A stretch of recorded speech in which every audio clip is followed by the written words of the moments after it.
നമ്മുടെ കൂടെ സുപ്രീം കോടതി അഭിഭാഷകരുണ്ടല്ലോ, അഡ്വക്കേറ്റ് പ്രശാന്ത് പത്മനാഭൻ. അതാണ് തെരഞ്ഞെടുപ്പ് കമ്മീഷൻ പറഞ്ഞത്. ഞങ്ങൾ പറഞ്ഞതല്ല, ഞങ്ങളായിട്ട് ആദ്യം പറഞ്ഞതല്ല.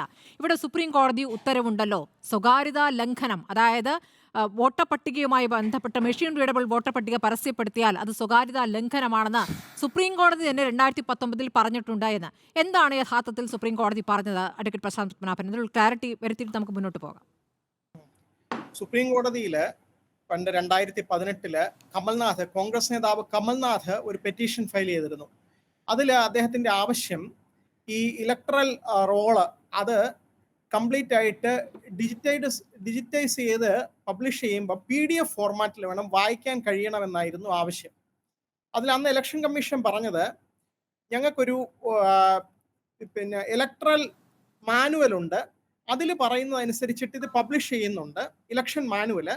പക്ഷെ അത് കൂടാതെ ഇലക്ഷൻ കമ്മീഷൻ ഓഫ് ഇന്ത്യയുടെ ഒരു ഡയറക്ഷൻ കിട്ടിയിട്ടുണ്ട്, ഇതിൽ നിന്നുള്ള പേരും അഡ്രസ്സും ഫോട്ടോയും ഒക്കെ മിസ്യൂസ് ചെയ്യാതിരിക്കാൻ വേണ്ടിയിട്ട് അത് പബ്ലിഷ് ചെയ്യുമ്പം JPG ഫോർമാറ്റിൽ ഒരു പിക്ചറായിട്ട് കൊടുത്താൽ മതി എന്ന് പറയുന്നുണ്ട്. അതുകൊണ്ട് ഞങ്ങൾ വോട്ടേഴ്സിന്റെ പ്രൈവസി എൻഷുർ ചെയ്യാൻ വേണ്ടിയിട്ടാണ് ഇത് ഇങ്ങനെ കൊടുക്കുന്നതെന്ന് ഒരു വാദം ഉന്നയിച്ചു. സുപ്രീം കോടതി അത് പരിശോധിച്ചിട്ട് സുപ്രീം കോടതി പറഞ്ഞു, ഇലക്ഷൻ മാനുവലിൽ പറയുന്നുണ്ട് കൃത്യമായിട്ട് PDF ആയിട്ട് പബ്ലിഷ് ചെയ്യണമെന്ന് പറയുന്നുണ്ട്. പക്ഷെ അതിനകത്ത് ടെക്സ്റ്റ് മോഡ് എന്നുകൂടി പറയുന്നുണ്ട്. അതിനകത്ത് ഫുൾ സെർച്ച് ചെയ്യാൻ പറ്റണം എന്നുള്ളത് ഒഴികെ JPG ഫോർമാറ്റിൽ കൊടുക്കരുത് എന്ന് പറയുന്നില്ല. അപ്പൊ ഇലക്ഷൻ കമ്മീഷനെ ഞങ്ങൾ അവിശ്വസിക്കേണ്ട കാര്യമില്ല. ഈ ഒരു സ്റ്റേജില് ഇലക്ഷൻ കമ്മീഷൻ ഒരുപക്ഷെ പ്രൈവസി, അതായത് ആളുകളുടെ സ്വകാര്യത ഉറപ്പുവരുത്താൻ വേണ്ടിയിട്ട് ചെയ്തതായിരിക്കാം. അതുകൊണ്ട് ഇലക്ഷൻ കമ്മീഷൻ ചെയ്ത കാര്യത്തിൽ ഞങ്ങൾ തെറ്റ് കാണുന്നില്ല.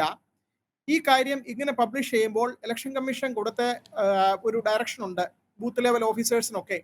ആ കൊടുത്തനുസരിച്ചിട്ടാണ് പിന്നെ പൊളിറ്റിക്കൽ പാർട്ടിയുടെ റെപ്രസെന്റേറ്റീവിന് ഇത് കിട്ടുന്നുണ്ട്. അതുകൊണ്ട് ഇമേജ് ആയിട്ട് മാത്രം സ്കാൻഡ് PDF കൊടുക്കുന്നതിൽ തെറ്റില്ല എന്നാണ് സുപ്രീം കോടതി ആ വിധിയിൽ പറയുന്നത്. പക്ഷെ ഇതിനകത്ത് മനസ്സിലാക്കേണ്ട ഒരു കാര്യം, അതും കൊടുത്തിട്ടില്ലല്ലോ. ഇമേജ് ആയിട്ടുള്ള ഇപ്പൊ രാഹുൽ ഗാന്ധിക്ക് കിട്ടിയത് സെർച്ച് ചെയ്യാൻ പറ്റുന്ന രീതിയിലുള്ള PDF അല്ല എന്നാണല്ലോ അദ്ദേഹം പറഞ്ഞത്. ഇതിനകത്ത് ഒരു കാര്യം മനസ്സിലാക്കേണ്ടത്, ഒരു ഭരണഘടനാ സ്ഥാപനമാണ് ഇലക്ഷൻ കമ്മീഷൻ.